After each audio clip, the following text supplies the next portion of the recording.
कहानी का शीर्षक रंगरेजी इश्क। कहानी के दो मुख्य पात्र हैं, आर्यन और त्रिशा। आर्यन एक छोटे शहर का लड़का है जिसने कठिन परिश्रम से खुद को एक बड़ी मल्टीनेशनल कंपनी में जगह दिलाई है। वहीं त्रिशा एक सफल फैशन डिजाइनर है जिसका जीवन शहरी चमक धमक से भरा है। दोनों का जीवन एक दूसरे से बिल्कुल अलग है, लेकिन भाग्य के धागों ने इन्हें एक साथ जोड़ा है। आर्यन एक मीटिंग के लिए मुंबई जाता है। वहीं त्रिशा अपने फैशन ब्रांड की नई लॉन्चिंग की तैयारी कर रही होती है। दोनों का पहली बार सामना मॉल में होता है, जब आर्यन गलती से त्रिशा के डिजाइन स्टूडियो में घुस जाता है। त्रिशा को आर्यन का इस तरह बेतरतीबी से आना अच्छा नहीं लगता और वह उसे डांट देती है। आर्यन भी उसकी बातों से थोड़ा आहत हो जाता है, लेकिन फिर अपनी गलती समझते हुए मुस्कुराकर माफी मांग लेता है।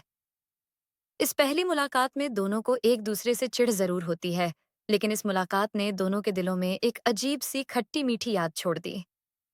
कुछ दिन बाद दोनों का फिर सामना एक कॉमन दोस्त की पार्टी में होता है।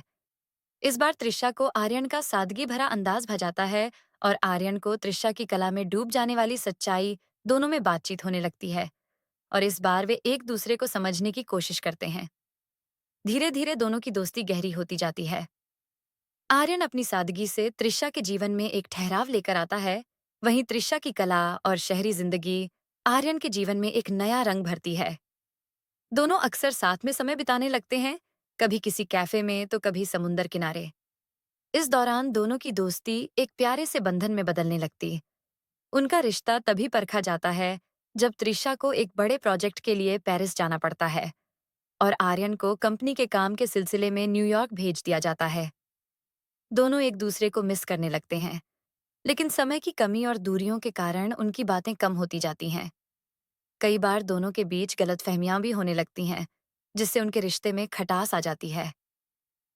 त्रिशा को लगता है कि आर्यन उसकी भावनाओं को नहीं समझता और आर्यन को लगता है कि त्रिशा अब पहले जैसी नहीं रही।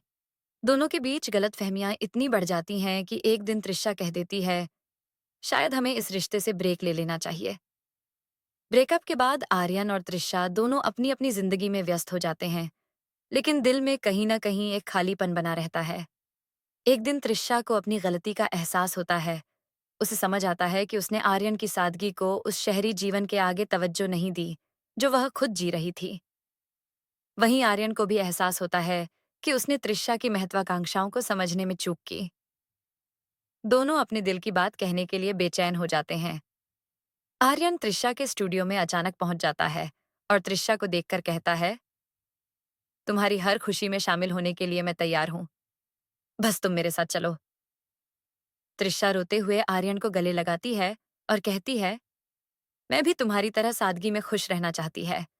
दोनों अपनी पुरानी गलतफहमियों को भूलकर एक नई शुरुआत करने का निर्णय लेते हैं। त्रिशा ने आर्यन से शादी करने का प्रस्ताव रखा और दोनों ने जीवन भर साथ निभाने का वादा किया। इस कहानी से यह संदेश मिलता है कि प्यार में एक दूसरे की भावनाओं का आदर करना और जीवन के उतार चढ़ाव में एक दूसरे के साथ खड़े रहना बहुत जरूरी है। जब दोनों साथी एक दूसरे की खुशियों और जरूरतों को समझते हैं, तो उनका रिश्ता हर कठिनाई को पार कर सकता है।